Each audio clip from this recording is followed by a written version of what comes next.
police officers combed through the Northeast New Territories landfill for Choi's arms and other body parts that are still missing. Security footage showed a suspect dumping bags, which police believe could contain important evidence. Rubbish collectors said the bags were taken to the landfill in Ta Kwu Ling.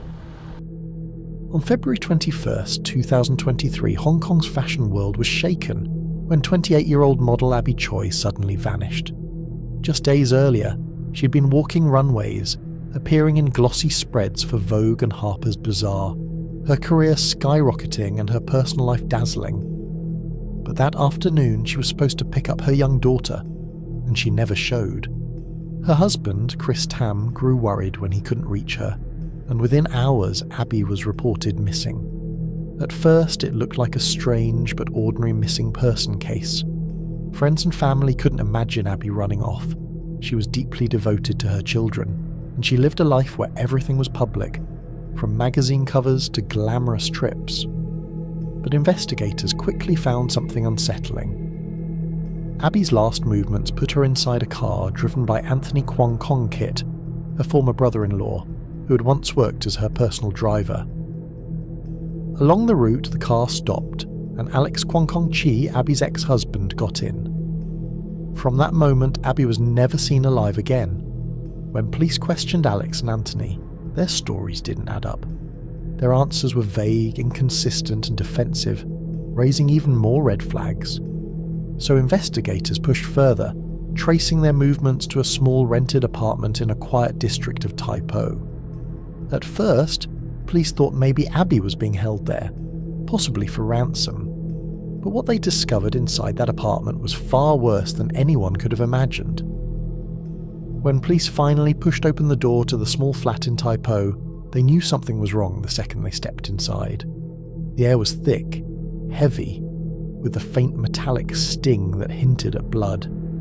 What they found inside wasn't just a crime scene, it was a nightmare. Parts of Abby Choi's body were discovered in the refrigerator and soup pots, her remains gruesomely dismembered and hidden away, as if her killers had tried to erase her existence piece by piece.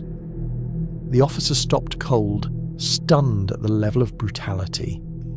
This wasn't a moment of rage or an accident, it was calculated. Every corner of that apartment told the same story. Abby's death had been carefully planned. And for the police, this wasn't just about solving a crime anymore. It was about uncovering how far hatred and greed could push a family.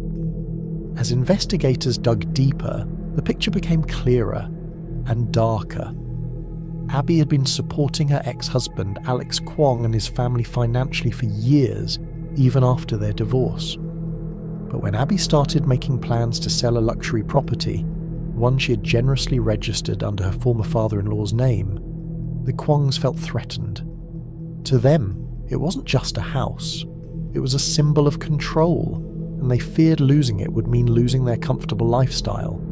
Police quickly realized that greed was at the very heart of the murder. This wasn't random violence or a crime of passion. It was premeditated, driven by money and the resentment of a family unwilling to let go of the woman who had once been their lifeline. As suspicion closed in, the Kwong family's carefully spun lies started to crumble. Police first arrested Alex Kwong, Abby's ex-husband, along with his brother Anthony and their father, Kwong Kao. Soon after, Jenny Lee, their mother, was also taken into custody. Each of them was tied to the grisly plot in some way. From luring Abby to the house where she was attacked to covering up the crime and attempting to erase every trace of her.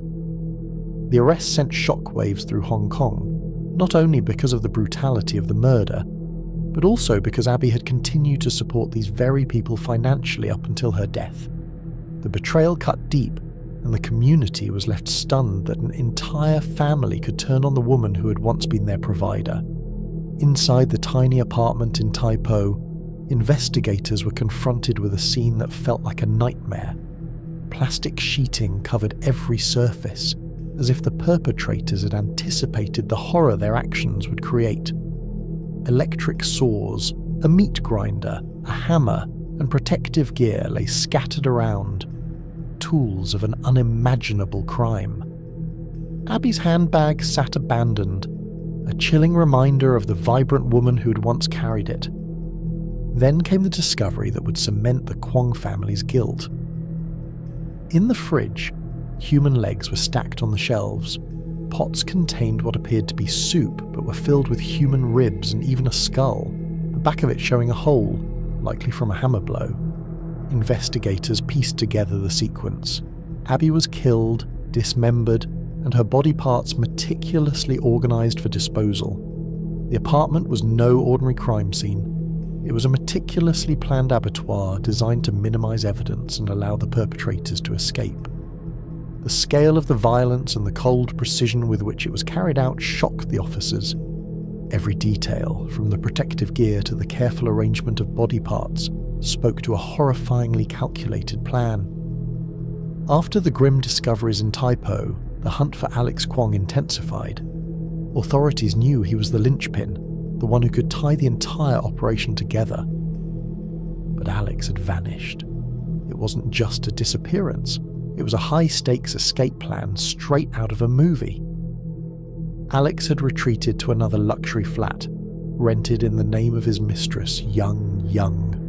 From there, he planned to flee Hong Kong by speedboat, armed with $60,000 in cash and luxury watches worth over $500,000. Surveillance and intelligence teams scrambled, knowing that catching him before he vanished into the water would be crucial.